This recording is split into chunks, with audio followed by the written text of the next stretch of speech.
Hello, today I'll read from the book of 1 Samuel, chapter 6. In chapter 5 it was about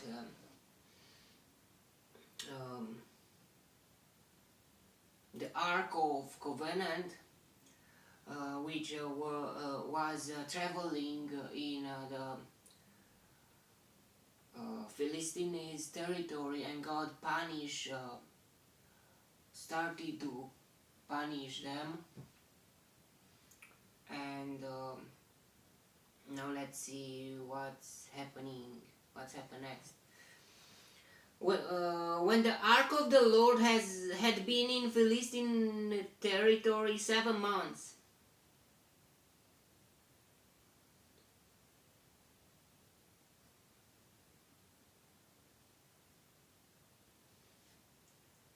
it was like evangelization for them,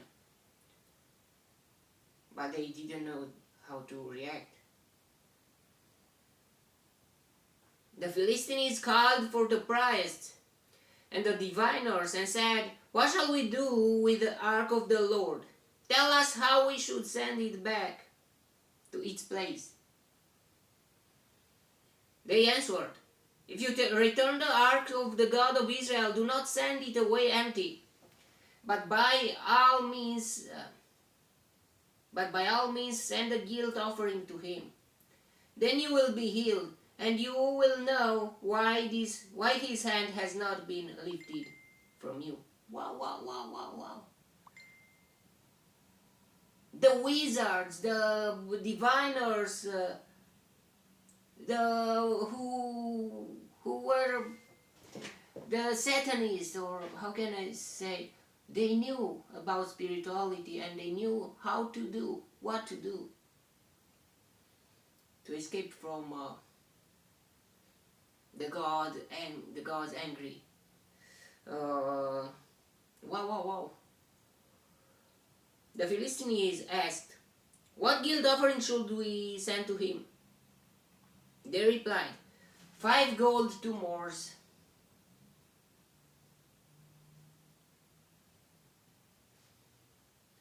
and 5 gold rats, according to the number of the Philistine rulers, because the same plague has struck both you and your rulers. Make models of the tumors and of the rats that are destroying the country, and pay honor to Israel's God. Wow, wow, wow. Even them, they tell the Philistines to pray to the God. Pay honor to Israel's God. Perhaps he will lift his hand from you and your gods and your land. Why do you harden your hearts as the Egyptians and Pharaoh did, when he treated them harshly?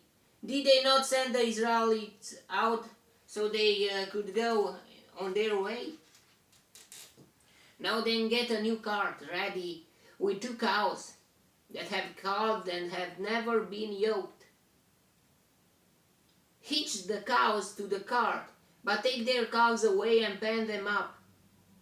Take the Ark of the Lord and put it on the cart." Wow, wow, wow, wow. And they were not punished. Oh yes, they were. By touching the Ark of the Covenant with their hands.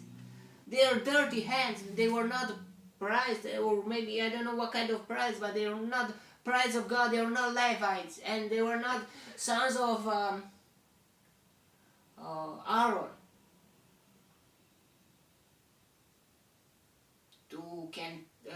To have the authority to touch the Ark of the Covenant. Or even them, they couldn't. Only the high priest. And not alone, with the blood on his hand, with the bronze of the sacrifices for all the people. And priest, when they moved the Ark of the Covenant, they had authority to do that, but still, we know what happened when, from the David time, someone touched the Ark of the Covenant, because It was almost it almost fell down and fell down, or and he touched the Ark of the Covenant to not fall down, but he was God killed him. The presence of the Lord killed him. And now what's this happening here? And in a chest beside it, put the gold objects you are sending back to him as a guilt offering. Send it on its way, but keep watching it. If it goes up to its own territory, toward Beth Shemesh, then the Lord has brought this great disaster on us. But if it does not, then we will know that it was not his hand and that struck us, and that it happened to us by chance. So they did this. They took 2 such cows and hitched them to the cart and penned up their cows. They were thinking about that. I mean, is really the God or not? They were questioning. They placed the Ark of the Lord on the cart, and along with it the chest containing the gold rats and the models of the tumors.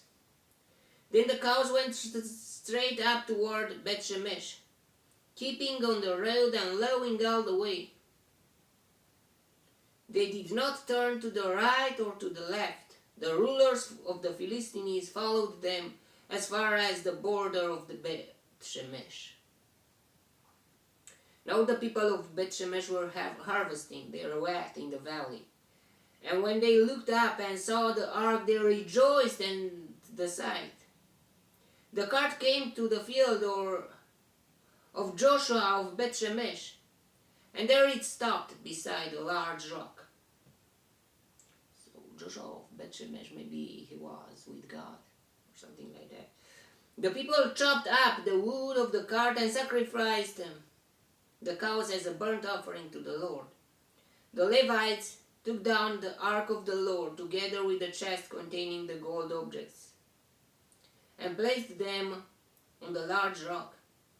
On that day the people of Beth Shemesh offered burnt offerings and made sacrifices to the Lord. The 5 rulers of the Philistines saw all this and then returned the same day to Ekron. These are the gold tumors the Philistines sent as a guilt offering to the Lord, 1 each for Ashdod, Gaza, Ashkelon, Gath, and Ekron. And the number of the gold rats was according to the number of the Philistine towns belonging to the 5 rulers. Tumors and rats. Rathaus in Germany is the mayory office. The fortified towns with their country villages. The large rock on which they set the ark of the Lord is a witness to this day in the field of Joshua of Beth Shemesh. A rock is a witness. Interesting, because the rock was still there. I don't know now if it's still there, but then it was. But God struck down some of the men of Beth Shemesh, putting 70 of them to death, because they had looked into the ark of the Lord. Yeah, but the Philistines, I think they looked too. They even put the gold rats and tumors. But maybe they put it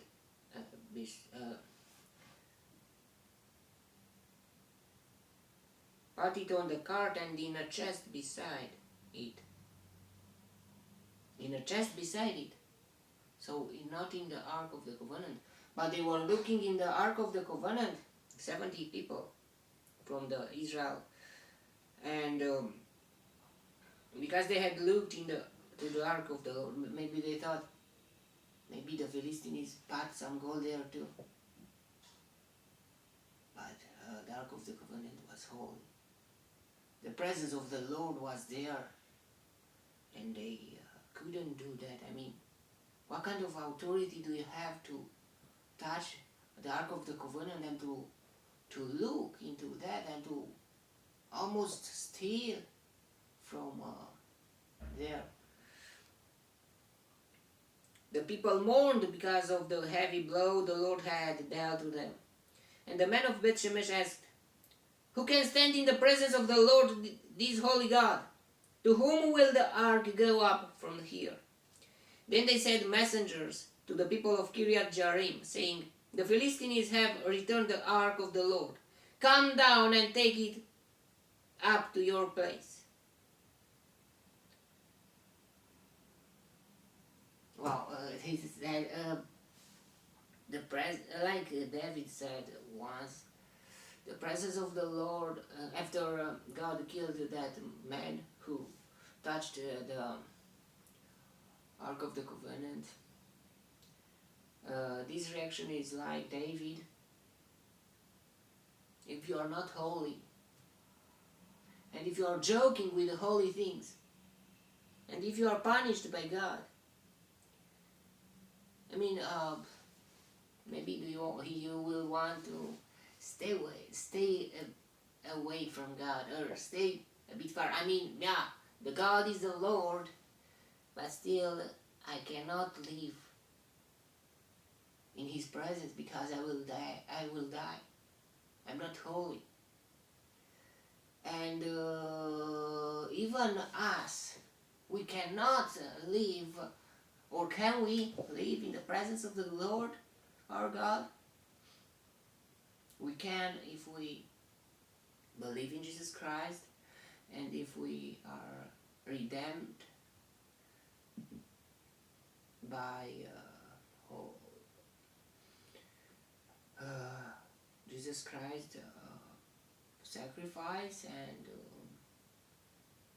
if we have the Holy Spirit in us. If the Holy Spirit is living in us, then it means that we are partially saints. I mean, if it still is the Holy Spirit in you, that means you are a saint. You are a saint man. But the saint, that kind of holiness of ourselves, or how can we say, is not permanent. If you make a mistake, Holy Spirit will go away and will leave you alone. And yeah, it's you cannot name a person as holy just after that person died. And yeah, because a man, while he is still alive, he is vulnerable, and he can make mistakes. You cannot put the title on him, and it is not okay. It is not allowed. I mean,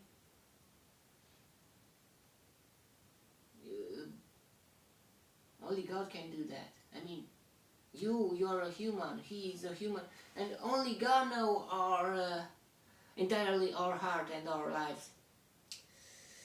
Okay, that was the chapter. May the God bless me, protect me, and elect me in the next chapter too. And if you want, you will see me there too. God bless you all, and goodbye.